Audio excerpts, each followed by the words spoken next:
আল্লাহর এক বান্দা ছিল নামাজের সিজদায়। আল্লাহর ডাক দিয়ে বলে, বান্দা, তুই যতই নামাজ পড় আর যতই সিজদা কর, তোর ঠিকানা জাহান্নাম। এ কথা শুনে বান্দাটি বলতেছে, আলহামদুলিল্লাহ। আল্লাহ বলে, এই বান্দা, জাহান্নামের কথা শুনে কেউ আলহামদুলিল্লাহ কয়?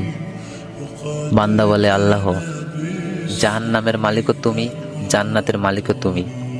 তুমি আল্লাহ যদি খুশি হয়ে আমাকে জাহান্নামও দাও, আমার আপত্তি করার কোনো অধিকার নেই। আল্লাহ বলতেছে, বান্দা, জাহান্নামে গেলে তুই পুড়ে যাবি, তোর কষ্ট হবে। বান্দা বলতেছে, আল্লাহ, কষ্ট শুধু আমার হবে না, তোমারও হবে। আল্লাহ বলে, বান্দা, তুই পুড়বি জাহান্নামে, আমার কষ্ট কেন হবে? বান্দা বলে, আল্লাহ, মায়ের কোলে সন্তান যদি পানিতে পড়ে যায়, তাহলে দুনিয়ার কোনো মাই যেমন দূরে দাঁড়িয়ে থাকতে পারে না, দৌড়ে গিয়ে বাচ্চাকে কোলে নেয়, আমার বিশ্বাস ওই মায়ের চেয়ে কোটি কোটি গুণ দয়া তোমার বেশি। আমাকে জাহান্নাম দিলে তুমিও আল্লাহ শান্তি পাবে না।